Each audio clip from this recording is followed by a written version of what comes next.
Sekalian sambil mendengarkan. Assalamualaikum warahmatullahi wabarakatuh. Waalaikumsalam warahmatullahi wabarakatuh.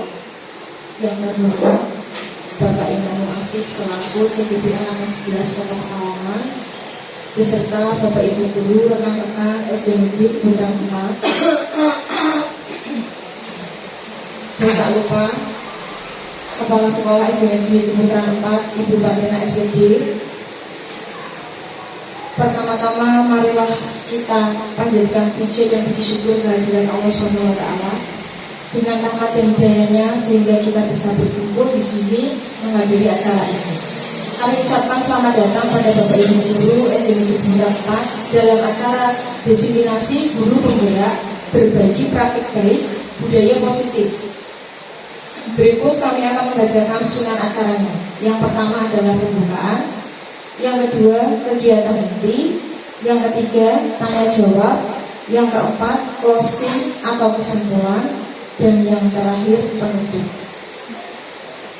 Marilah kita buka acara ini dengan pembacaan basmalah. Berikutnya adalah acara kegiatan inti, diseminasi berbagi praktik baik budaya positif dari program guru penggerak oleh Bapak Muhammad Imam Mu'afid. Kepadanya kami persilakan. Terima kasih Bunda. Santai saja yang dibantu. Sebetulnya di sini saya akan sedikit menggurui, tapi kita belajar bersama dari apa yang sudah saya dapatkan dari program guru penggerak. Jadi salah satu program guru penggerak di modul 1.4 itu ada yang berjudul budaya positif. Budaya positif itu apa sih? Monggo Pak Titik lanjut ke slide berikutnya.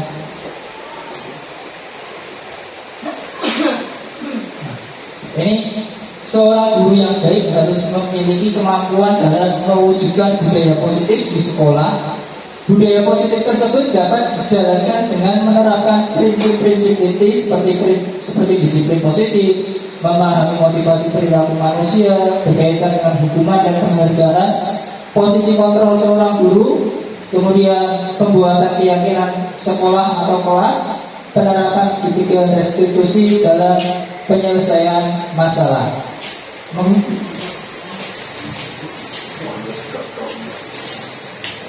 Disiplin positif itu sendiri yaitu dengan cara penerapan disiplin yang mengajarkan anak untuk bertanggung jawab, menumbuhkan kesadaran diri berdasarkan nilai-nilai kebajikan. Jadi penerapan disiplin positif itu kita menyentuh hati nurani anak.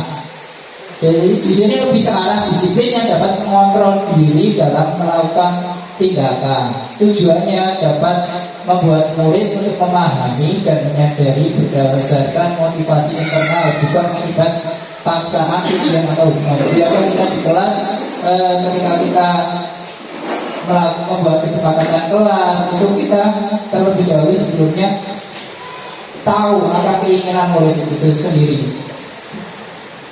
Yang berikutnya yaitu ada motivasi perilaku manusia.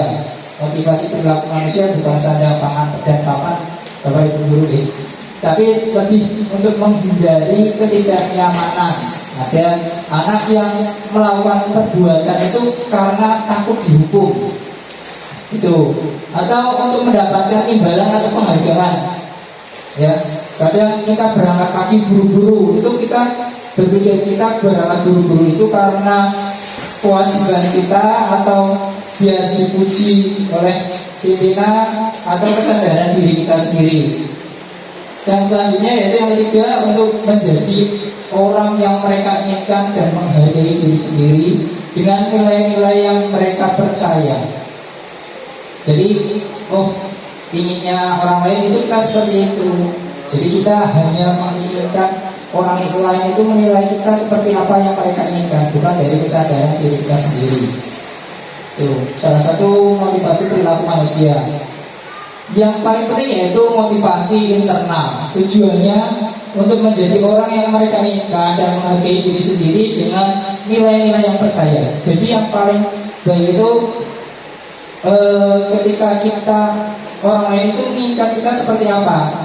Kemudian dari motivasi internal itu kita percaya, oh ternyata kalau orang lain ingin kita seperti ini, seperti A, karena dasarnya seperti ini. Jadi kita harus lebih membuka diri atau menghindari hukuman dan penghargaan yang berlebihan. Ini dampaknya.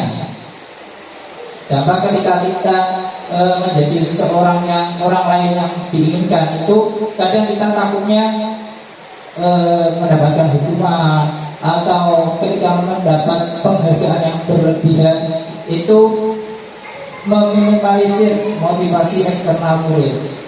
Jadi kadang dengan memberikan penghargaan, contoh misalnya kelasnya Bu Ika ini ada anak yang berangkat pagi terus. Karena setiap hari kalau yang berangkat pagi Bu Ika ngiming-ngimingi. Nanti kalau yang berangkat pagi tak jajak ke tempe, makan surawan, atau tak belikan coklat. Nah, itu kan motivasi eksternal yang berlebihan. Jangan sampai hal itu terjadi. Yang paling penting yaitu motivasi internal. Kemudian ada posisi kontrol seorang guru. Ini ada 5 posisi kontrol seorang guru. Guru itu bertindak sebagai apa? Penghukum, ya. Misalkan kayak murid kita terlambat, murid kita gaduh di kelas, itu guru berperan sebagai apa?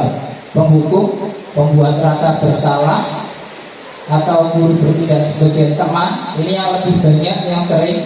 Atau pemantau, atau yang terakhir yaitu manajer. Bapak Ibu lebih sering kalau di kelas sebagai apa? Teman. Bapak Ola. Bu Santi kalau di kelas bertindak sebagai apa?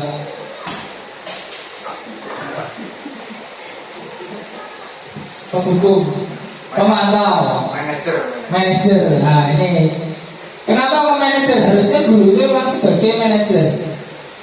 Ya, next selanjutnya Pak. Kenapa kok guru itu harus sebagai manajer? Karena dengan guru bertindak sebagai manajer, memposisikan dirinya itu sebagai manajer, itu guru berbuat sesuatu bersama murid dengan mempersilahkan murid mempertanggungjawabkan perilakunya dan mendukung murid agar dapat menemukan solusi atas permasalahan dirinya sendiri.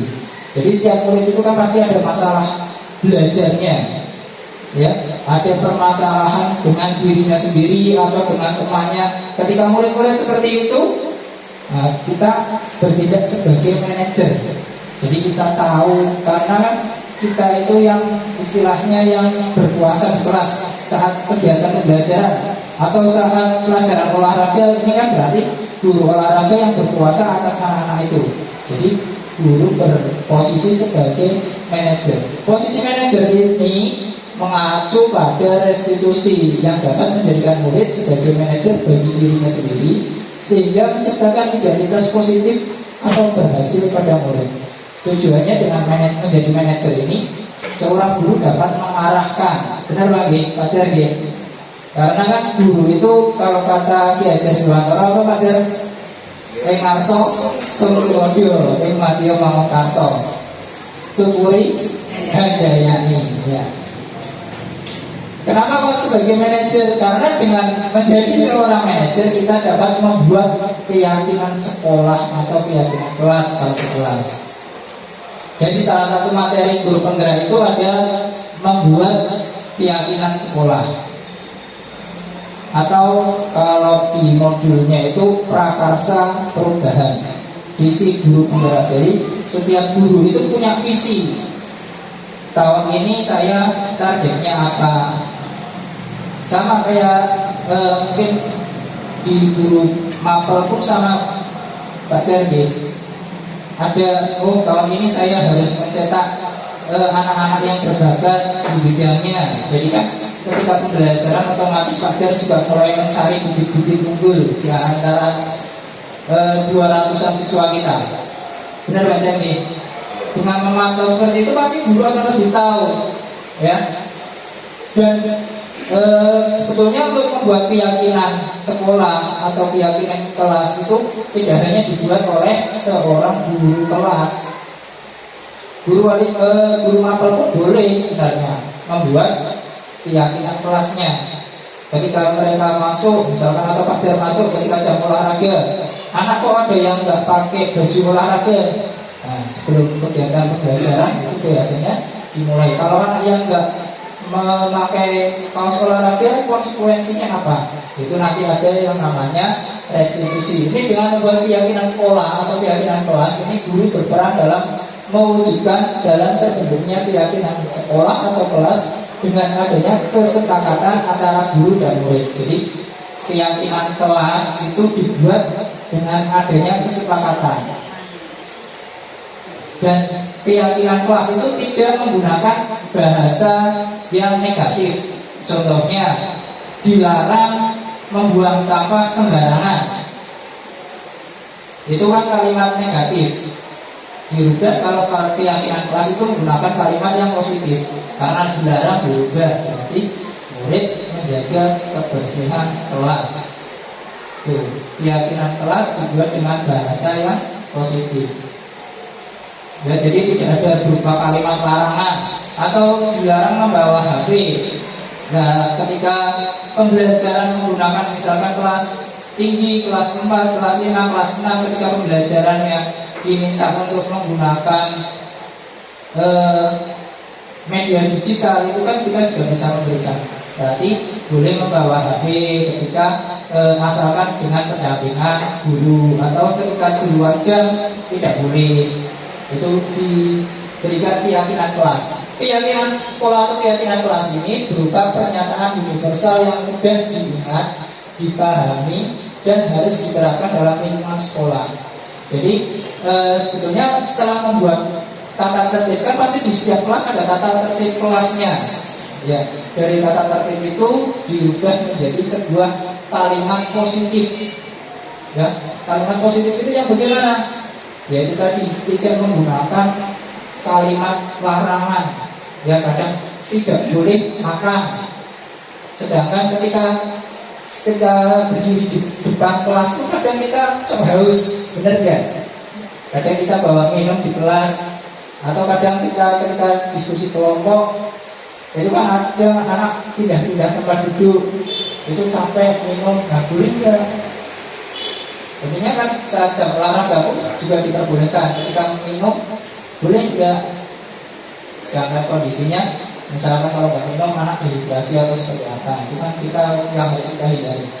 Nah, dengan membuat keyakinan kelas atau keyakinan sekolah dan memposisikan diri kita sebagai manajer, maka ketika ada anak yang melakukan kesalahan, itu maka kita melakukannya bukan melakukan sebagai hukuman, tapi melakukan restitusi. Ya. Ada segitiga restitusi, ada 3 tahapan. Kenapa kok dinamakan segitiga restitusi? Karena berbentuk segitiga. Tahapannya itu sebenarnya berbentuk segitiga. Segitiga restitusi itu apa sih? Guru yang berperan sebagai manajer menggunakan segitiga restitusi dalam menyelesaikan masalah. Jadi tidak langsung, oh misalkan kelas saya si Alif rame, atau tidak membuat PR, jadi tidak langsung kita hukum, tapi kita melakukan restitusi. Restitusinya gimana? Dengan yang tahap pertama, menstabilkan identitas. Ditanya dulu, Mas Alif, kenapa kok enggak membuat PR? Kenapa kok misalkan enggak piket? Ya, menstabilkan identitas dulu. Atau ketika anak itu ditanya, misalkan di guru pelajaran lain, kita menanyakan dulu, kenapa kok malah dipanggil oleh wali kelasnya? Atau ketika guru kelasnya, di guru kelasnya bermasalah dengan guru yang lain, dipanggil, kenapa kok dipanggil? Dengan memvalidasi, kemudian memvalidasi tindakan yang salah. Dua. Oh, anaknya nanti jawab, kok nggak buat PR, kenapa? Karena misalkan ketiduran, atau kemarinnya tidak berangkat, Biasanya kan anaknya rasanya seperti itu, walau nggak buat ya. Ketiduran bu, ketiduran tak, atau dolanan HP, atau lihat televisi. Kemudian kita dengan menstabilkan identitas itu caranya gimana? Ada yang tahu? Bisa, karena kan dulu sudah pernah mendapatkan materi tersebut. Menstabilkan identitas caranya, kalau kamu nggak buat PR sekali dua kali nggak masalah, tapi harus ditingkatkan lagi. Atau misalkan ketika anak itu nggak piket, ketika hari ini ada anak yang piket, besoknya kita panggil, kita menanyakan silakan kepada anak dulu, kenapa kamu tak panggil? Kalau nggak tahu, kita sampaikan. Ya, misalkan karena kamu kemarin kok nggak piket, kenapa? Seperti itu. Nanti anaknya kan mesti jawab, karena buru-buru cepet-cepet bu, harus disusul, sudah dijemput sama orang tuanya, sudah dijemput sama ibunya misalkan. Nanti kita tanya lagi, kenapa kok nggak jelas, dengan yang teman yang lain sudah dijemput juga, kenapa kok teman yang lain bisa piket? Itu kan untuk menstabilkan identitas dulu. Kemudian kita memvalidasi tindakan tersebut salah atau enggak. Kalau nggak piket itu salah enggak? Kalau tidak mengerjakan PR salah enggak? Salah. Misalkan anaknya jawab enggak pak, enggak bu. Nah, nanti kita kembangkan lagi ke tahap ketiga, yaitu menanyakan keyakinan kelas. Ya, di kelas kita kan ada kesepakatan kelas. Tahu nggak kalau kamu melanggar keyakinan kelas kita, kesepakatan kelas kita? Kalau maksudnya anaknya tahu bu. Nah, kita menanyakan lagi kesepakatan kelas yang mana, kita memvalidasi, ya, memvalidasi lagi keyakinan kelas yang mana. Misalkan, oh karena saya nggak membantu teman yang lain, saya nggak ikut bergotong royong di kelas, seperti itu. Nah terus kita harus melakukan, setelah itu kita harus melakukan konsekuensi dari tindakan itu. Contoh misalkan anak nggak terlambat ketika ikut pelajaran olahraga, ya karena kelamaan di kamar mandi, buang air kelamaan, bolak-balik ke kamar mandi terus, jadi ketika apel olahraga dimulai, anak tersebut terlambat, nggak langsung ikut pelajaran olahraga, ya itu caranya gimana? Nggak kita, kalau pelajarannya olahraga, boleh nggak konsekuensinya muter lapangan? Boleh nggak Bapak Ibu? Kalau misalkan pelajaran olahraga, anak terlambat datang, boleh nggak kita kasih konsekuensi anak suruh muter halaman? Sekarang nggak boleh. Boleh nggak? Dulu boleh, sekarang nggak Kalau boleh. pelajaran olahraga, Boleh, nggak boleh aja. kalau pelajaran olahraga boleh. Pembelajaran. Ketika pelajaran olahraga terlambat, anak kemudian diberikan konsekuensi muter lapangan, misalkan 3 kali muter lapangan halaman sekolah, boleh nggak? Kalau mata pelajaran olahraga boleh, karena berkaitan dengan mata pelajarannya. Tapi kalau pelajarannya agama, tiba-tiba dihukum lari di kelas, bikin masalah. Musolanya, kalau musolanya kecil mending, ya. Kalau musolanya lebar, bangunannya lebar, nah itu makanya kalau ketika kita melakukan konsekuensi anak dari tindakannya, misalkan tadi terlambat masuk kelas, jadi anak itu setidaknya diberikan waktu tambahan. Ketika teman-teman yang lain, karena kamu terlambat, oh misalkan Ika terlambat masuk kelas 15 menit, maka kita tidak boleh langsung menghukum, nanti kamu lari di kelas ya, atau hormat pada bendera 15 menit karena kamu telat 15 menit. Nah, nggak boleh seperti itu. Harus gimana? Maka ketika teman-teman yang lain sudah istirahat, kita tinggal di kelas dulu untuk mengganti waktu terlambatnya. Makanya penting sekali melakukan restitusi seperti ini. Jadi kadang saya sendiri kadang sudah terapkan seperti itu, nanti anaknya jadi apa tujuannya? Menghasilkan murid yang mandiri dan bertanggung jawab. Ketika kita melakukan restitusi, itu kita akan menjadikan murid kita mandiri dan bertanggung Jawa.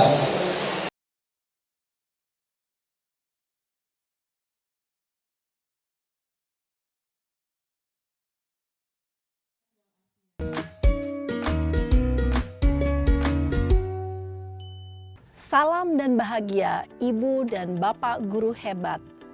Pada video kali ini kita akan membahas tentang salah satu program disiplin positif yang diterapkan di lingkungan sekolah yang dikenal dengan nama restitusi.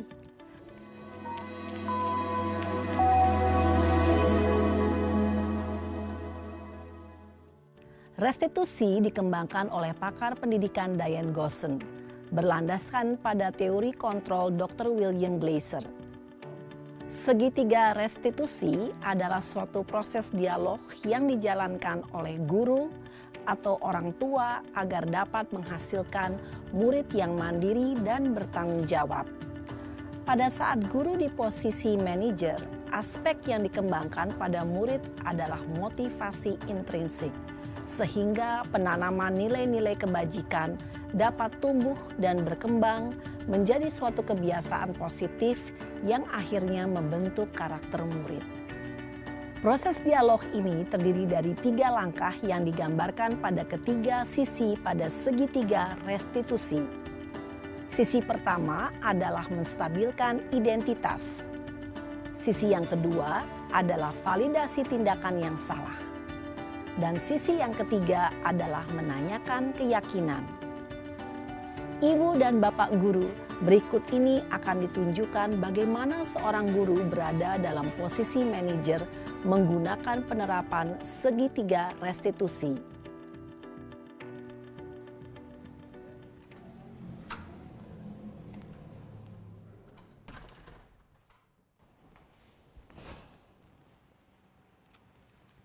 Siang Sarah. Siang Pak. Sudah lama nggak ketemu Sarah. Kenapa hari ini ada di sini? Kesel Pak, kesel banget. Masa aku dikatain tukang fitnah Pak? Ya aku marah lah. Aku balik ngatain Eka di depan kelas. Kesel banget. Oh begitu. Ya pasti kamu marah dan kesal. Bapak juga akan marah apabila ada yang menuduh Bapak seperti itu. Kemudian pada saat itu kamu mau melakukan apa? Ya saya langsung ngatain Eka lah Pak. Kesel banget. Saya bentak-bentak dia depan teman-teman lain. Oh begitu. Pasti kamu melakukan seperti itu karena suatu alasan tertentu bukan? Iyalah, masa saya diam saja Pak? Ya saya bela diri lah. Masa saya dituduh tukang fitnah? Ya wajarlah. Mempertahankan harga diri itu sesuatu yang penting buat kamu. Untung kamu tidak bertindak lebih gegabah lagi. Hanya membentak-bentak. Iya Pak. Untung saya masih bersabar dan hanya membentak saja. Sudah gemes padahal. Saya pasti bela diri lah. Ya pasti ya, tapi kamu memilih untuk tetap bertahan dan bersabar. Kamu memilih untuk tidak berbuat lebih parah lagi bukan? Iya. Nah sekarang coba kita lihat lagi. Tindakan kamu yang bentak-bentak Eka di kelas. Tindakan kamu itu kira-kira sesuai dengan keyakinan kelas atau prinsip kamu tidak? Enggak lah Pak. Capek Pak jadi pemarah. Jadi keyakinan atau prinsip mana yang kurang sesuai dengan keinginan kamu? Ya, saya sebenarnya sangat menghargai orang lain. Mungkin saat itu saya menjadi emosi, jadi tidak menunjukkan sikap itu. Kamu meyakini tidak? Menghargai orang lain itu penting buat kamu. Yakinlah Pak. Iya, setuju. Kita harus saling menghargai. Namun, ada juga keyakinan yang kita sepakati yang perlu kita jalankan apabila kita sedang marah, bukan? Ya saya bisa lebih proaktif, mulai dengan diri sendiri. Saya bisa jadi lebih bersabar, mengambil waktu jeda untuk berpikir mau apa selanjutnya. Kira-kira kamu bersedia memperbaiki masalah ini tidak? Bersedia Pak. Kalau kamu memperbaiki masalah ini, kamu akan menjadi orang seperti apa? Saya akan menjadi orang yang bertanggung jawab kali ya Pak. Dan senantiasa proaktif. Iya. Menurut kamu, bagaimana rasanya menjadi orang seperti itu? Ya nyaman lah, bangga bisa bersabar dan menahan diri. Baiklah kalau begitu. Yuk kita pikirkan bagaimana memperbaiki masalah ini.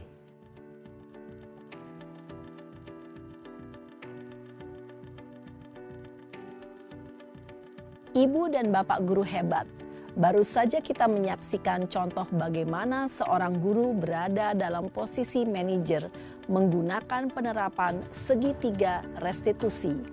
Mari kita bahas satu persatu. Pada sisi pertama, menstabilkan identitas berdasarkan pada prinsip bahwa membuat kesalahan adalah bagian dari proses pembelajaran. Sisi pertama dari segitiga ini berperan menggeser identitas murid dari identitas gagal ke identitas sukses. Murid yang sedang bertingkah laku yang tidak pantas atau menarik diri saat itu sedang mengalami identitas gagal. Bila kita mengkritiknya, maka posisinya tidak akan berubah. Kita bisa mengajukan pernyataan-pernyataan ini. 1. Membuat kesalahan sesuatu yang wajar. 2. Manusia tidak ada yang sempurna. 3. Kita bisa memperbaiki masalah ini. 4. Saya tidak menanyakan kesalahannya. Saya lebih fokus bagaimana memperbaiki masalah ini. 5. Apakah saat ini kamu tengah menjadi orang yang baik untuk dirimu sendiri? Pada sisi kedua, validasi tindakan yang salah berlandaskan pada prinsip bahwa setiap perilaku berupaya memenuhi suatu kebutuhan tertentu. Guru yang telah memahami teori kontrol akan bergeser dari pemikiran stimulus respon menjadi proaktif dan mencoba untuk mengenali tujuan dari perilaku murid. Mengenali dan mengakui kebutuhan murid ini dapat memperbaiki hubungan dengan murid tersebut. Pernyataan atau pertanyaan bisa disampaikan dengan nada suara tidak menghakimi atau memojokkan, sehingga dapat mengembalikan murid pada posisi positif. 1. Kamu bisa saja bertindak lebih gegabah lagi dari ini. 2. Kamu bukan melakukannya tanpa suatu alasan tertentu. 3. Kamu melakukannya karena mempertahankan sesuatu yang penting bagimu. 4. Mungkin kamu bisa mempelajari suatu perilaku baru yang lebih efektif. Bersediakah kamu mempelajarinya? Selanjutnya, kita akan simak sisi terakhir, yaitu menanyakan keyakinan. Teori kontrol menyatakan bahwa pada dasarnya kita termotivasi secara intrinsik. Pada saat perilaku yang salah telah divalidasi dan identitas sukses telah stabil, maka murid telah siap mengaitkan keyakinan-keyakinannya dengan tindakannya yang salah dan pemikirannya telah bergeser ingin menjadi orang yang dituju. Pertanyaan-pertanyaan ini dapat mengaitkan keyakinan-keyakinan yang dianut murid. 1. Sebagai keluarga atau kelas, apa yang kita yakini? 2. Nilai-nilai apa yang telah kita sepakati? 3. Seperti apa gambaran sebuah kelas yang ideal bagi kamu? 4. Kamu ingin menjadi orang seperti apa?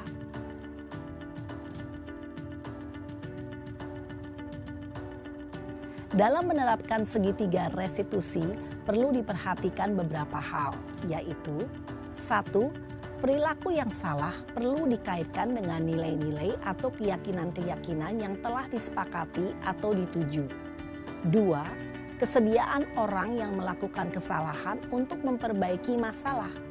3. Pemecahan masalah sebisa mungkin relevan atau memiliki hubungan dengan masalah yang ada. 4. Usaha. Perlu adanya suatu usaha perbaikan dari pihak yang berbuat kesalahan. 5. Waktu. Perlu didedikasikan waktu dari pihak yang berbuat kesalahan. Tanyakan kapan akan mulai diberlakukan usaha untuk memperbaiki masalah. Dengan memahami struktur penerapan segitiga restitusi, diharapkan guru dapat menerapkan posisinya sebagai manajer dengan mengajukan pertanyaan-pertanyaan bermakna yang dapat membuat murid menjadi lebih percaya diri, bertanggung jawab, dan mandiri.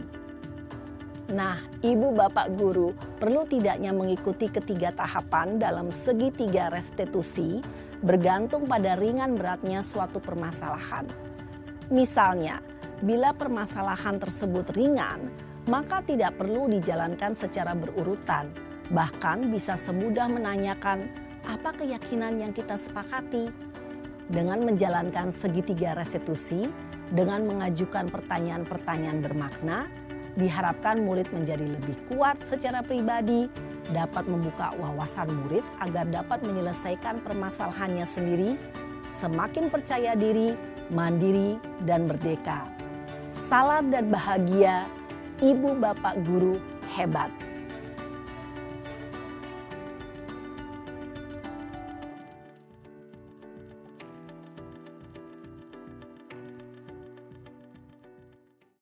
Ya, ini kebetulan kejadian di kelas saya. Kadang BK pun tanya, kok tempatmu sudah istirahat dulu? Kok tempatmu istirahatnya mundur 15 menit? Kok tempatmu istirahatnya mundur 5 menit? Itu karena dari sebuah restitusi tadi kita melakukan konsekuensi kepada anaknya. Ketika anak masuk terlambat, masuknya terlambat 15 menit, terlambat 10 menit, maka otomatis jam pembelajaran saya akan bertambah 10 menit atau 15 menit sesuai dengan terlambatnya tersebut. Jadi dari budaya positif ini sesuai dengan filosofi Ki Hajar Dewantara, sesuai dengan nilai dan peran guru penggerak dan visi guru penggerak. Apa sih nilai dan peran guru penggerak itu? Apa sih filosofi Ki Hajar Dewantara? Apa sih visi guru penggerak itu? Jadi di filosofi Ki Hajar Dewantara seperti yang tadi Pak Dar sampaikan, tagline-nya Ki Hajar Dewantara yang Inarso Sungkolodo ini maju mawon karso tuturi handayani itu sudah sangat sesuai dengan budaya positif. Filosofi Ki Hajar Dewantara sendiri dengan menjalankan budaya positif di sekolah, maka akan dengan mudah tercapai tujuan pendidikan nasional sesuai dengan filosofi Ki Hajar Dewantara, yaitu pendidikan yang berpihak pada murid dan bersifat menuntun tumbuh atau hidupnya kekuatan kodrat yang ada pada murid. Jadi kadang kita mikir, kok murid saiki orang kaya murid biyen ya. Murid biyen iki kalau diajarkan gampang-gampang Pak bocah beli mengoki, tetap hormat sama gurunya, tetap menghargai sama gurunya. Nah, salah satu filosofi Ki Hajar Dewantara itu kita bertindak sebagai among. Jadi kalau menurut Ki Hajar Dewantara, guru itu among. Among itu apa? Menghamba pada murid, bukan menghamba menyembah murid, tapi mengedepankan kebutuhan muridnya. Ya, selain itu juga menurut filosofi Ki Hajar Dewantara, kita sebagai guru itu memberikan pembelajaran sesuai dengan kodrat alam dan kodrat anaknya itu sendiri. Jadi kita makanya kurikulum sekarang kan berubah-ubah, disesuaikan dengan kodrat zaman dan kodrat alam. Kalau sesuai dengan yang sudah saya pelajari di program guru penggerak itu, apa yang paling diingat dari filosofi Ki Hajar Dewantara itu adalah guru mengajarkan anak sesuai dengan kodrat alam dan kodrat zaman. Ya, kalau dalam agama Islam pun sendiri sama Allah ya, mengajarkan anak sesuai dengan pertumbuhan usia tahunnya, sesuai dengan nasihat Sayyidina Ali. Benar Pak Allah ya. Jadi mixes nih masuk antara pendidikan menurut Ki Hajar Dewantara juga menurut agama Islam yang sesuai kita yakini. Ya. Terus ada nilai dan peran guru penggerak. Nilai dan peran guru penggerak itu masing-masing ada 5. Ya. Budaya positif dengan adanya budaya positif ini dapat terwujud apabila seorang guru memiliki nilai guru penggerak. Di antaranya berpihak pada murid, ya. Guru perlu berpihak pada murid karena subjek dan objek kita itu adalah murid. Kemudian menjadikan murid yang mandiri, reflektif, kolaboratif, dan inovatif. Murid, makanya sekarang kan di kurikulum Merdeka itu adalah salah satunya profil pelajar Pancasila itu ada bernalar kritis, ya, inovatif dan bernalar kritis. Kemudian ada budaya positif dapat terwujud dengan mendorong kolaborasi semua warga sekolah dengan adanya kesepakatan sekolah atau yang disepakati bersama. Ini yang kadang kita melupakan kesepakatan sekolah dan sering terjadi perbedaan pendapat, baik itu antara guru dengan guru ataupun guru dengan tenaga administrasi di sekolah, guru dengan staf di sekolah, atau guru dengan kepala sekolahnya. Ini karena kadang adanya perbedaan pendapat, belum adanya kesepakatan yang dipahami bersama. Kemudian ada visi guru penggerak. Salah satu visi guru penggerak itu yaitu melakukan perubahan yang diinginkan visi guru penggerak dengan terbentuknya budaya positif, diperoleh sekolah yang nyaman, aman, dan berpihak pada murid. Ya, sekali lagi kuncinya dalam budaya positif itu berpihak pada murid. Kemudian untuk mewujudkan visi tersebut, guru penggerak membuat prakarsa perubahan sesuai dengan filosofi Ki Hajar Dewantoro dan profil pelajar Pancasila. Jadi ini kadang yang miss itu di sini. Mikirnya dengan membuat visi guru penggerak itu membuat visi sendiri dari visi sekolah. Padahal kalau kita membuka mata yang lebar-lebar, membuka pikiran kita yang lebar, kadang kepala sekolah menginginkan guru penggerak itu memiliki daya yang lebih untuk sekolahannya. Cuma kadang ada perbedaan pendapat yang belum bisa disatukan. Misalkan ada yang mikir, guru penggerak itu pas jadi guru penggerak berarti biar jadi kepala sekolah, biar menggantikan saya, seperti itu. Karena tidak semua guru penggerak itu pengen jadi kepala sekolah sebetulnya. Kayak saya atau Bu Novi itu sebenarnya mikir ikut guru penggerak itu karena pengen belajar lebih lagi. Karena kadang kita dalam mengajar itu mentok, nggak ada ide, nggak bisa ide. Bapak Ibu pernah ngajar seperti itu? Sering ngajar, ini sudah ngajar pakai media ini, sudah ngajar pakai ini, tapi mentok, udah di situ toh. Nggak bisa sampai dulu, nggak bisa ide. Itu salah satu alasan saya ikut guru penggerak itu ya seperti itu. Karena apa yang saya alami ketika tahun pelajaran kemarin mengajar, misalkan hari ini pakai metode pembelajaran ini, besoknya pakai ini ya. Pada misalkan hari ini mengajar PJOK seperti ini materinya, besok materinya kok anaknya belum bisa, otomatis dengan cara yang sama atau diubah metodenya. Nah ketika mentok itu kita harus berpikir lagi. Kadang kita diskusi dengan teman sejawat melalui kegiatan KKB. Kadang di KKB saya kok ada murid yang kayak gini ya, caranya gimana, sepertinya atasinya gimana. Nah salah satu yang diajarkan di guru penggerak itu bagaimana cara menangani kegiatan pembelajaran yang berorientasinya pada murid. Selain murid apa tugasnya nanti ke sekolah secara umum. Yang penting apa kalau di dalam guru penggerak itu sendiri? Yang terkhususnya adalah berorientasi pada murid. Ya, tidak ada yang mikir nanti jadi kepala sekolah, nanti jadi pengawas seperti itu. Karena kalau kita mikir seperti itu nggak akan ada habisnya. Dan walaupun sekarang itu merupakan menjadi salah satu syarat untuk menjadi kepala sekolah. Kalau dulu kan ada diklat kepala sekolah, jadi kita sama sekali nggak ada pikiran ke arah situ. Jadi, tujuan utama kita adalah memberikan proses pembelajaran itu yang bermakna pada murid.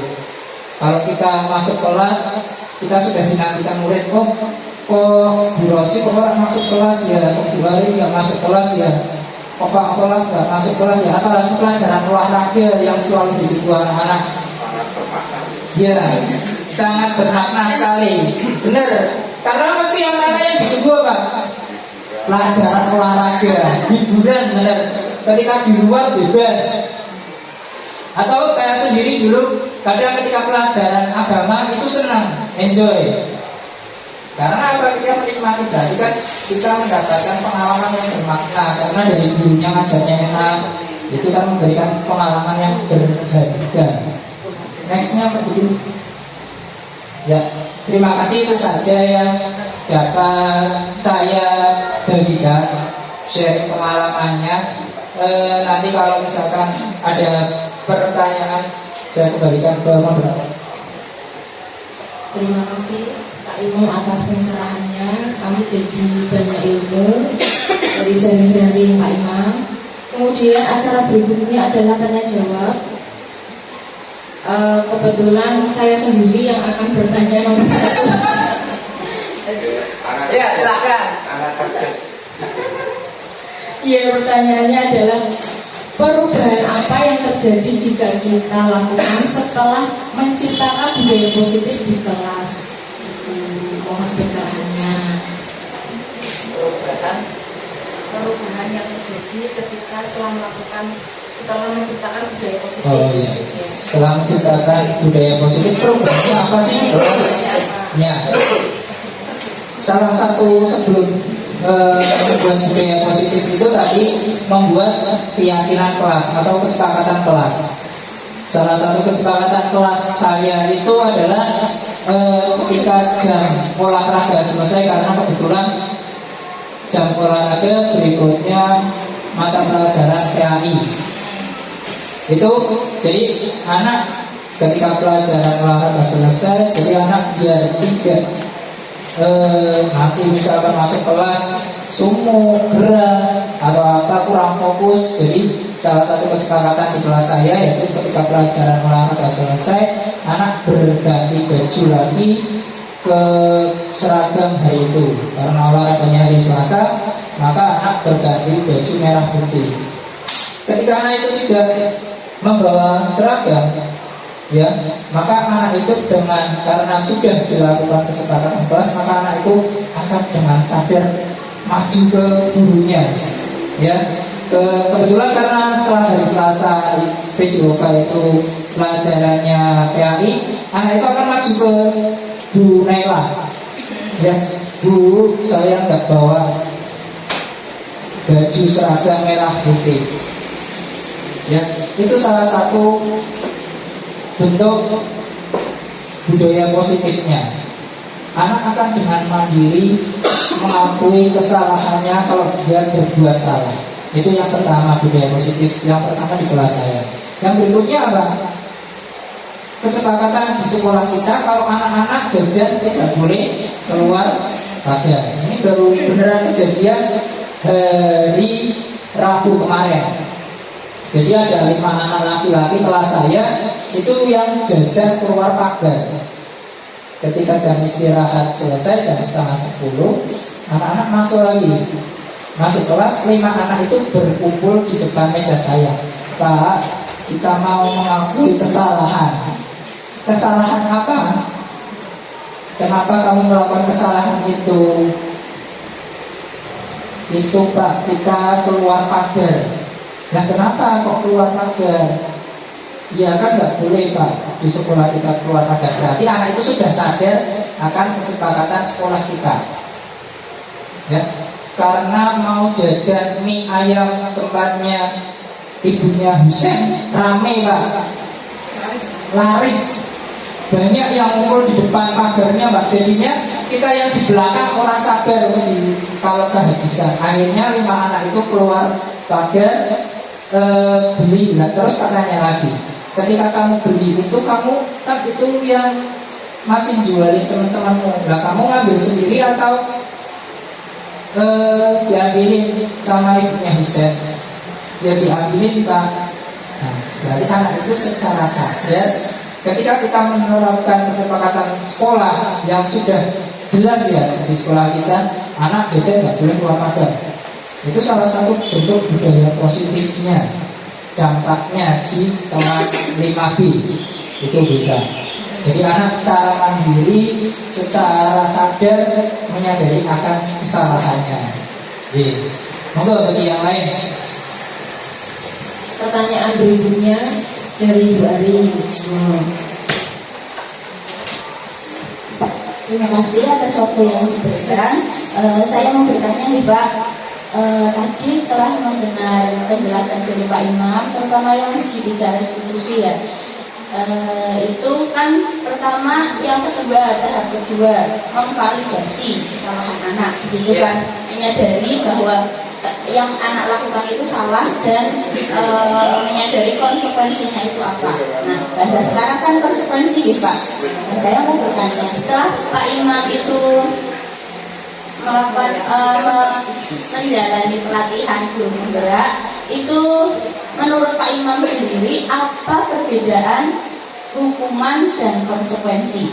Gitu, soalnya di sepemahaman saya kadang konsekuensi dan hukuman itu ya hampir sama. Gitu. Terima kasih. Beda tipis itu kata Ibu Rosi. Beda tipis. Apa sih bedanya konsekuensi dan hukuman? Seperti tadi saya sudah tanya sama Bapak Ibu guru ya. Ketika jam pelajaran olahraga terlambat, anak itu diberikan konsekuensi muteri lapangan. Itu hukuman atau konsekuensi? Konsekuensi. Tapi ketika anak itu terlambat pelajaran PAI, disuruh muter lapangan 3 kali, itu hukuman atau konsekuensi? Hukuman. Kenapa? Kenapa sama-sama muter lapangan 3 kali ya? Perbedaannya apa? Perbedaannya apa? Atau ketika pelajaran Bu Dewi yang bahasa Inggris, anak itu kok disuruh ketika terlambat, misalkan murid kelas saya ya ke izin ke toilet si Alif atau si Yudis misalkan di toilet lama banget sampai 15 menit sampai ganti Bu Dewi masuk di si anak tersebut belum masuk kelas, anak tersebut masuk terlambat 15 menit. Bu Dewi menanyakan kenapa kok lawan sudah melakukan restitusi nih, kenapa kok terlambat masuk kelasnya Bu Dewi. Kemudian Bu Dewi memberikan konsekuensinya apa, terlambatnya apa. Nanti setelah selesai pembelajaran, kamu masih tinggal di kelas ya 15 menit untuk menghafalkan vocabulary misalkan, kosakata bahasa Inggris yang sudah dituliskan misalkan. Itu hukuman atau konsekuensi? Konsekuensi. Jadi bedanya hukuman sama konsekuensi itu ada pada titik pembelajarannya. Nah, itu ketika olahraga diberikan konsekuensi yang sesuai dengan pelajaran olahraga. Tadi PAI muter itu salah kan betul? Oh ya, ini salah. Nah, ini pertanyaan yang bagus. Ketika PAI disuruh itu kamu salah. Nah, kalau ketika berjadi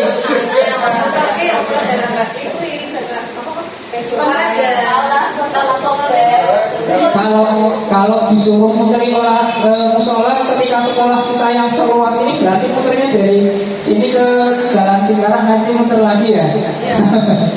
Apa di dalam musolanya Kalau konsekuensinya seperti yang dikatakan Bu Santi, misalkan suruh menyapu musolanya, itu adalah bentuk konsekuensi dari tindakannya. Jadi perbedaannya adalah pada pembelajarannya. Ya, Bu Ari ya. Ketika hukuman atau konsekuensi itu diberikan sesuai atau tidak dengan pembelajarannya itu untuk anak. Ya, jadi misalkan anak terlambat di kelas kita nggak buat PR, contohnya yang paling sering itu anak jarang buat PR. Jadi kadang kalau di tempat saya anak nggak buat PR, nggak tak cocokkan di papan tulis. Tapi apa yang lain dikumpulkan setelah, jadi kita pembelajaran seperti biasa dulu. Karena ada yang nggak buat PR, kalau kita cocokkan otomatis, nah nanti dicontek kan. Nah, jadi kita tetap pembelajaran seperti biasa sama anak-anak. Ketika pembelajaran 15 menit setelah pembelajaran selesai, tugas anak-anak yang sudah membuat PR tetap dikumpulkan dulu. Nah, anak yang tidak membuat PR tetap tinggal di kelas untuk menyelesaikan PR. Jadi kita nggak menunda. Kadang kita kasih konsekuensinya enak nih. Ya wes, besok dikerjakan. Besoknya kayaknya seperti itu lagi. Pasti akan seperti itu. Ya, jadi ketika kita membuat konsekuensi itu yang langsung bermakna pada murid.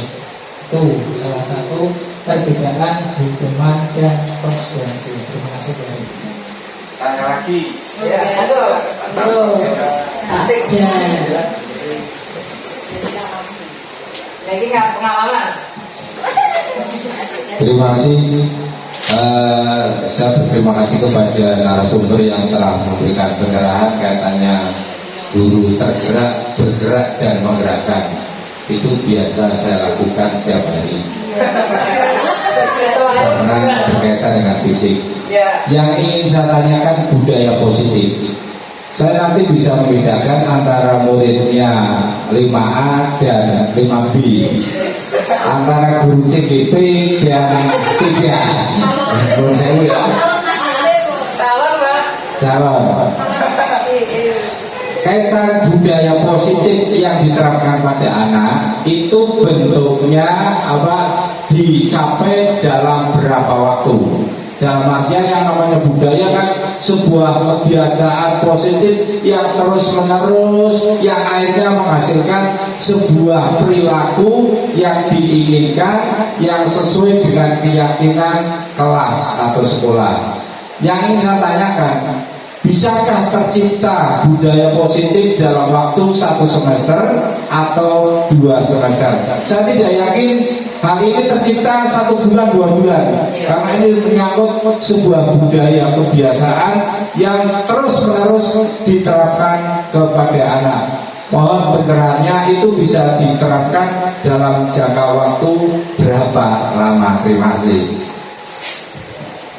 Budaya positif itu dilaksanakan 1 bulan, 2 bulan, atau selamanya Bapak Ibu?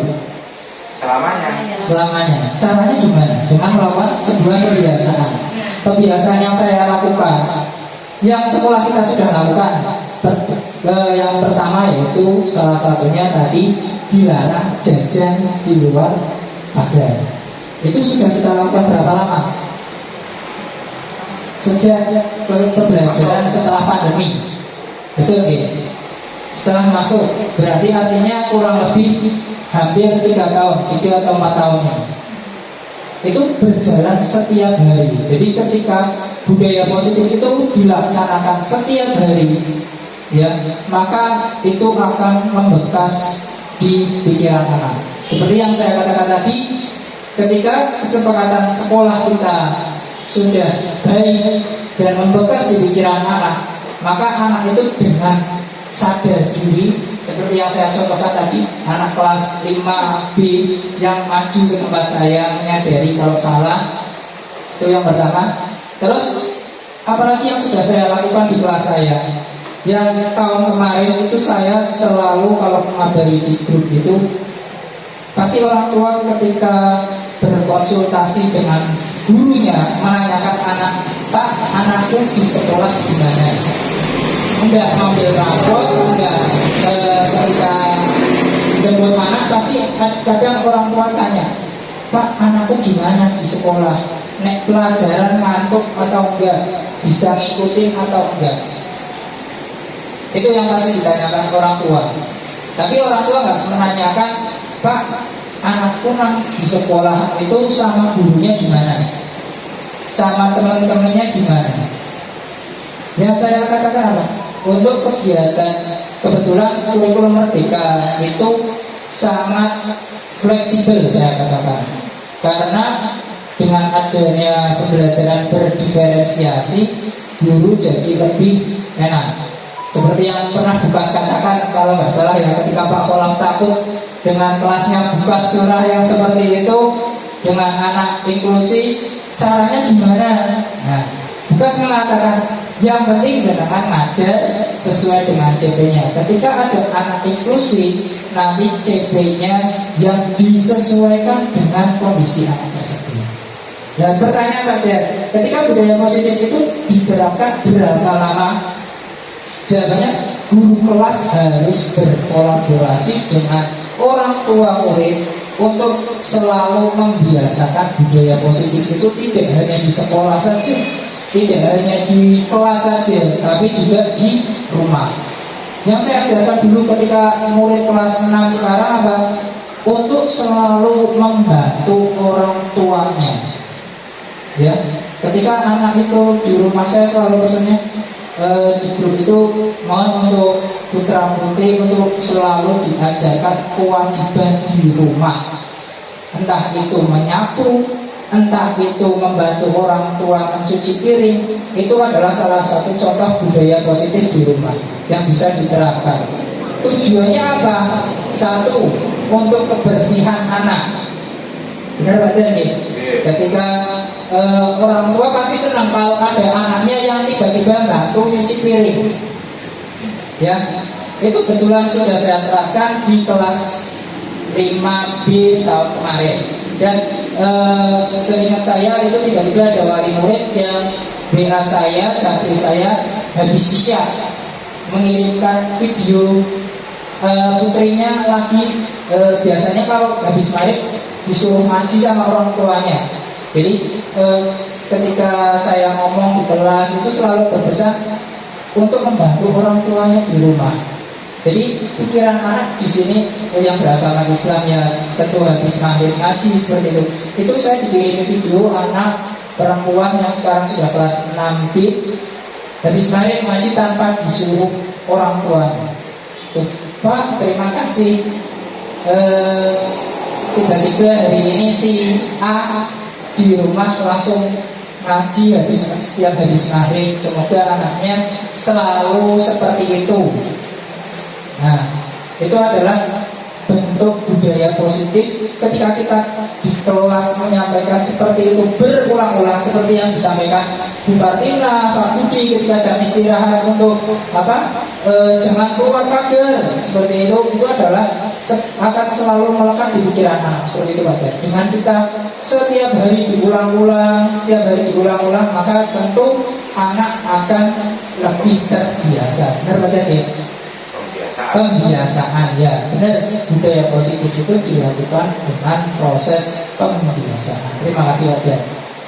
Bagaimana Pak Jan pertanyaannya? Apakah cukup menjawab? Sudah puas belum dengan saya atau minta dijelaskan sama Bu Ika? Moga Bu Ika. Bu Ika rasa puas-puas lah. Mau mangga ya. Ada pertanyaan lagi Bapak Ibu? Oh iya, dari Ibu Dewi, monggo. Luar biasa ya. Terima kasih atas kesempatannya. Tadi saya kan mendengar penjelasan dari Pak Imam tentang bahwa anak itu tidak boleh dihukum ya. Nah, bagaimana sih proses atau tahapan kalau misalnya anak melakukan kesalahan itu yang baik dan benar gimana? Kalau misalnya kayak kemarin ya saya sendiri mengalami anaknya Pak Imam sendiri masih terlambat masuk kelas itu rombongan 7 orang. Nah itu tuh saya bukan ngasih hukuman ya, tapi biar mereka itu tidak melakukannya lagi dengan cara Pak suruh istighfar. Apakah itu sudah benar apa belum seperti itu? Terima kasih Pak.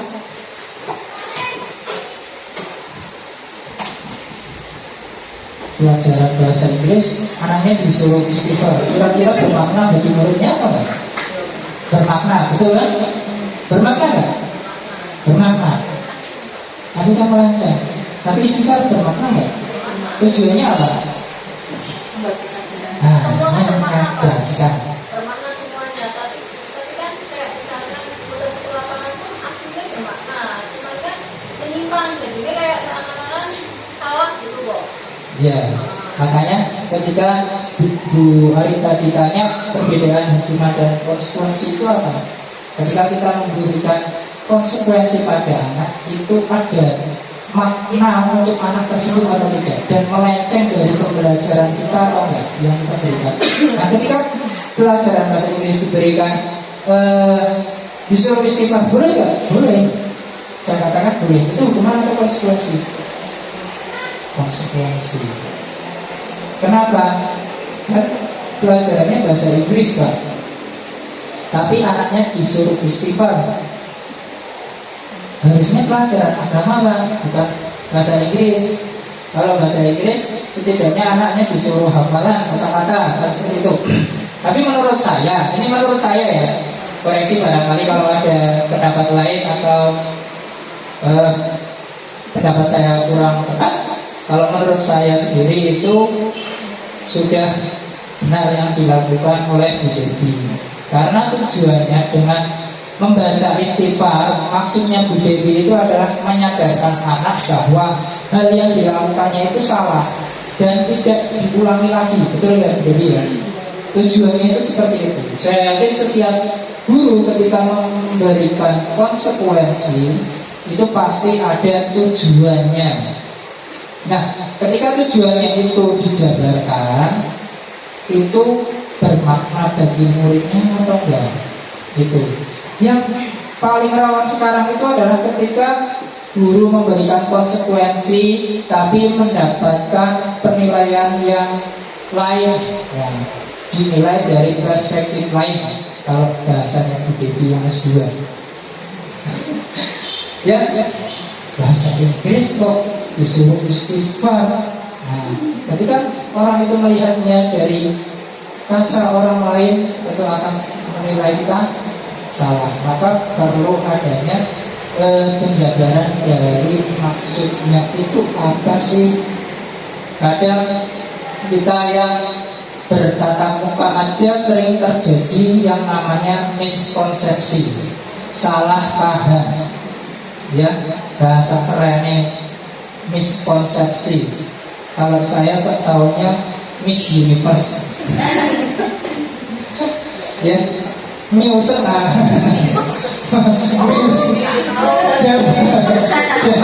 sepertinya lapar ya. Artinya Muse.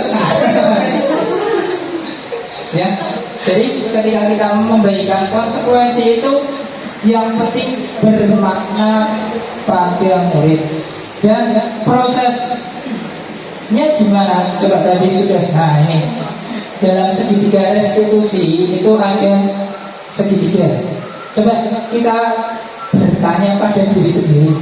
Sejak kita di kelas, ketika ada anak melakukan kesalahan, kita ada di tahap mana? Ketika murid kita melakukan kesalahan, yang sering kita lakukan semuanya atau hanya pada tahap apa? Tahap 2, validasi tindakan yang salah. Terus 1, menstabilkan identitas. Kamu itu salah, tapi kalau kamu salah harus diperbaiki kesalahannya. Ya, kata Pak Dikit menanyakan kesalahannya. Benar nggak kamu tadi melakukan ini? Nah, yang tepat kenapa dinamakan segitiga? Karena bersambung. Segitiga itu nggak putus ya, tidak ada terputus. Apalagi lagi merah. Ya, nggak ada kan? Benar ya? Segitiga ini kan selalu tersambung sisinya. Jadi segitiga restitusi ya harus semuanya bersambung. Makanya ketika kita berperan sebagai guru, di situ ada yang namanya 5 posisi kontrol itu tadi. Kita harus bertindak sebagai manajer. Jadi jangan salah paham, manajer itu berarti saya nangkep sing ngurus kursi nang mubeng-mubeng kebetulan kursi keputaran 4 mubeng-mubeng kabeh. Ya. Jadi kursinya mubeng-mubeng kabeh. Jadi Bapak Ibu guru itu manajer semuanya. Jangan berpikir lagi berarti manajer kui kalau di sekolah ya kepala sekolah. Enggak, tapi ketika kita sebagai guru memposisikan, apalagi profesi kita sebagai guru, maka kita menempatkan diri kita itu sebagai manajer di kelas, ya. Kita adalah sebagai manajer di kelas, leader di kelas kita. Tujuannya apa? Memberikan pembelajaran yang bermakna pada murid. Jadi orientasi kita itu murid. Subjek kita itu murid, objek kita itu juga murid. Berarti kita itu hanya sebagai fasilitator. Ya, guru itu hanya fasilitator. Kalau murid mau pinter, apalagi zaman serba canggih seperti sekarang ya, cari imbah, simbahnya banyak, ya, mbah Google mau cari apa aja banyak. Jadi guru hanya fasilitator dalam segala restitusi. Guru harus menstabilkan identitas, jadi ya menanyakan anak, kamu melakukan ini benar apa salah, menstabilkan identitasnya. Kalau kamu mau seperti itu, kamu harus ada sikap lain yang ditambahkan. Contoh, anaknya nggak berangkat kenapa bolos? Nggak apa, sekali 2 kali. Itu menstabilkan identitas kan? Tujuannya apa? Biar anak nggak langsung merasa dijudge. Oh, makanya begini. Kalau dijudge dalam posisi kontrol, kita sebagai penghukum atau membuat rasa bersalah. Ya, tujuannya nggak apa-apa, bolos sekali 2 kali. Pak guru yang dia cok bolos. Nah, guru yang dia cok bolos, cok seperti itu. Tapi kalau kamu seperti itu tidak boleh diulangi lagi. Nah, validasi tindakan. Kalau kamu bolos kayak gitu salah apa gimana? Salah. Kalau kamu salah berarti tindakannya harus diperbaiki. Pasti kalau anak yang pintar ngomong apa guru dia bolos. Nah, ketika kita dibalik dengan jawaban yang seperti itu, jawaban kita benar. Kita kan sudah, Pak Guru kan bolos, tapi Pak Guru sudah memperbaiki diri, Pak Guru menambahkan sikap yang lain. Nah, dengan sikap yang lain itu Pak Guru berubah, jadi nggak mau bolos lagi, ya. Jadi kadang nek bocah aktif, anaknya cerdas, dibalik, Pak Guru dia bolos kok. Pak Guru kamu kemarin nggak berangkat kenapa? Di rumah Pak, ngapain main FF? Nah, sekarang ya, anak sekarang loh, Pak Guru dia nggak ada FF ya? Kan nggak ada FF kan? Zaman kita dulu. Anak sekarang mabel, ngapain ngantuk Pak? Semalam mabar FF, mabar Mobile Legends. Kalau kamu mau seperti itu, boleh nggak validasi tindakannya? Salah ya? Kalau kamu salah, caranya gimana? Biar kita mengarahkan sedikit demi sedikit. Jadi guru mengarahkan muridnya, ya, sampai murid itu menemukan jati dirinya.